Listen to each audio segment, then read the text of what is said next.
उद्यापासून नागपूरमध्ये हिवाळी अधिवेशन सुरू होणार। हिवाळी अधिवेशनाच्या पार्श्वभूमीवरती आज सरकारचा चहापान कार्यक्रमानंतर मुख्यमंत्र्यांची पत्रकार परिषद।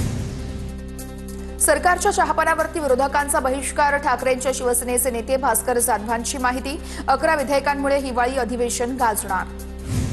नागपूरमध्ये विरोधी पक्षाच्या नेत्यांच्या बैठकीला सुरुवात। बैठकीमध्ये काँग्रेसचे विधिमंडळ नेते विजय वडेट्टीवार, अभिजित वंजारी, प्रवक्ते अतुल लोंढे तर ठाकरे सेनेकडून भास्कर जाधव, सुनील प्रभू, अनिल परब उपस्थित। इंडिगो विमान सेवेमुळे पवारांचे राष्ट्रवादीचे नेते गैरहजर।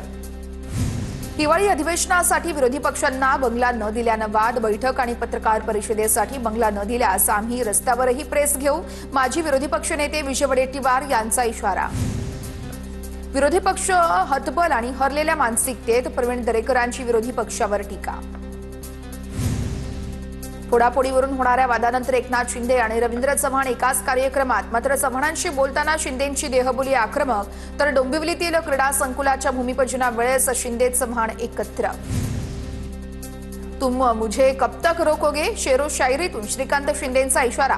माझ्यासाठी खड्डे खोदलेल्यांचं काय झालं हे सर्वांनी बघितलं, विकासाचं राजकारण करा, श्रीकांत शिंदेंचं रवींद्र चव्हाणांसमोरच वक्तव्य। डोंबिवलीतील निधीवरून एकनाथ शिंदेंसमोरच रवींद्र चव्हाण आणि श्रीकांत शिंदेंमध्ये जुंपली। फडणवीस सत्तेत आल्यानंतर डोंबिवलीला निधी, रवींद्र चव्हाणांचं वक्तव्य, तर शिंदे मुख्यमंत्री झाल्यावर डोंबिवलीला निधी मिळण्यास सुरुवात, श्रीकांत शिंदेंचं प्रत्युत्तर। मच्छरांना दुसऱ्यांनी यावेळेस अनाकोंडा म्हणू नये, नितेश राणेंचा उद्धव ठाकरेंना टोला। असे मच्छर मी रोज मारतो, नितेश राणे यांचं वक्तव्य। राज्यात 38 कारखान्यांनी FRPचे 140 कोटी रुपये थकवले। पैसे थकवणाऱ्या कारखान्यांमध्ये सहकार मंत्र्यांच्याही कारखान्याचा समावेश। बाबासाहेब पाटील यांच्या कारखान्यानं 9 कोटी रुपये थकवले असल्याची माहिती समोर। इंडिगोनं शेवटच्या 2-4 दिवसापर्यंत तांत्रिक बाब सुधारली नाही। या प्रकरणी चौकशी समितीच्या अहवालानंतर कारवाई केली जाणार। केंद्रीय नागरी उड्डाण राज्यमंत्री मुरलीधर मोहोळ यांची माहिती। DGCA कडून इंडिगोला कारणे दाखवा नोटीस। भोंगळ कारभाराला इंडिगोचे CEO जबाबदार असल्याचा ठपका। 24 तासात उत्तर न दिल्यास कारवाई केली जाणार। इंडिगो कंपनीच्या विमानसेवेचा बोजवारा उडाल्यानं स्पाइसजेट कंपनीकडून 100 अतिरिक्त उड्डाणं वाढवण्याचा निर्णय। इंडिगोच्या घोळामुळे अनेकांचे हाल या ठिकाणी होत असल्यामुळे कंपनीचा मोठा निर्णय।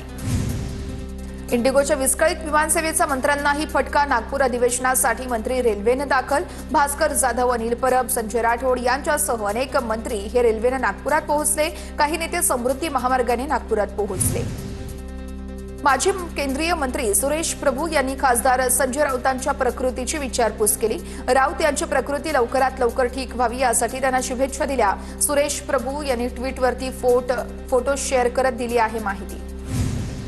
क्रिकेटपटू स्मृती मंधानाचं लग्न मोडलं। स्मृती मंधानाची सोशल मीडियावर पोस्ट करत माहिती। सर्वांनी दोन्ही कुटुंबाची प्रायव्हसी जपावी, मला हे प्रकरण इथे संपवायचंय, स्मृती मंधानाची पोस्ट। जीवदया अभियान सुरू करणार असल्याची जैन मुनी निलेश चंद्र यांची घोषणा। आम्ही जैन समुदायातील लोकांना एकत्रित करणार, प्राण्यांसाठी लढणं आमचा धर्म आहे, जैन मुनी निलेश चंद्र यांचं वक्तव्य। नाशिकमधील तपोवन झाड आंदोलन प्रकरणी उद्या आंदोलकांशी चर्चा होणार। नाशिक महापालिका प्रशासनाचे अधिकारी उद्या करणार आंदोलकांसोबत चर्चा। आंदोलकांना चर्चेसाठी निमंत्रण। नाशिकच्या तपोवनमध्ये झाडांभोवती सायकली फिरवत वृक्षतोडीला विरोध। नाशिक ते शेगाव सायकलवारी करणाऱ्यांकडून तपोवनमध्ये अनोख्या पद्धतीनं निदर्शनं।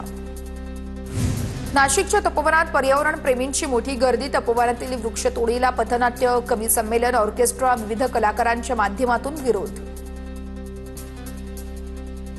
पुण्यामध्ये काँग्रेसकडून सोनिया गांधी यांच्या वाढदिवसाच्या निमित्तानं वोटचोरीचं प्रदर्शन। बालगंधर्व रंगमंदिरमध्ये कार्यक्रमाचं आयोजन। काँग्रेस नेते बाळासाहेब थोरात उपस्थित राहणार।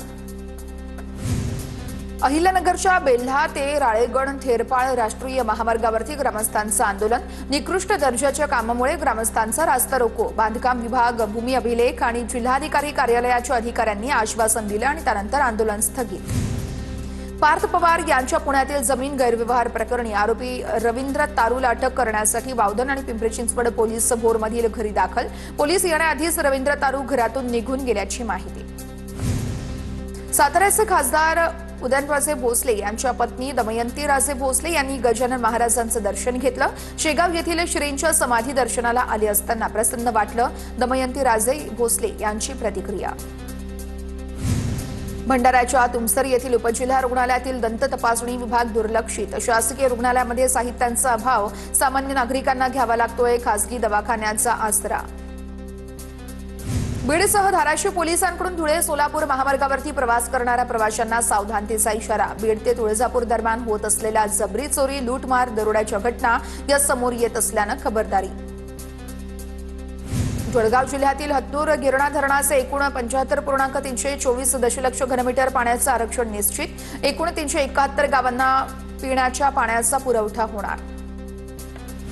वाशिमच्या मालेगाव तालुक्यामध्ये यंदा तुरीची मोठ्या प्रमाणामध्ये लागवड. पीक फुलोरा आणि शेंग धरण्याच्या अवस्थेमध्ये. मात्र काही दिवसांपासून शेंगा पोखरणाऱ्या अळीचा प्रादुर्भाव. तर शेतकऱ्यांना तुरीचं उत्पादन घटण्याची शक्यता. भंडारा जिल्ह्यामध्ये रब्बी हंगामामध्ये पिकाचं क्षेत्रामध्ये मोठ्या प्रमाणात वाढ. तर कमी पाण्यात येणाऱ्या मका पिकाला जिल्ह्यातील शेतकऱ्यांकडून चांगली पसंती. यावर्षी रब्बी हंगामामध्ये 50% उन्हाळी धान पीक लावणाऱ्या शेतकऱ्यांकडून मका लागवड. उच्च न्यायालयाने सांगलीमध्ये प्रवेश करण्यास मनाई केली असताना देखील शहरामध्ये प्रवेश करून एकाला मारहाण तसेच वाहनांची तोडफोड केल्याप्रकरणी एकाविरुद्ध सांगली शहर पोलीस ठाण्यात गुन्हा दाखल.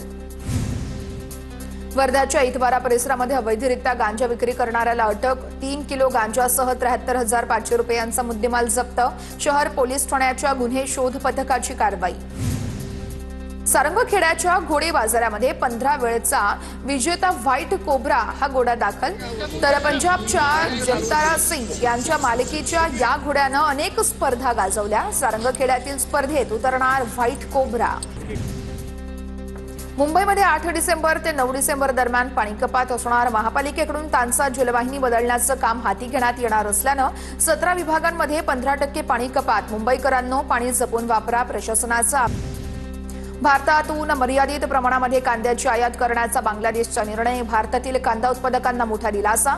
बांगलादेशकडून दररोज 50 आयात परवाने देण्याची घोषणा असल्याची माहिती.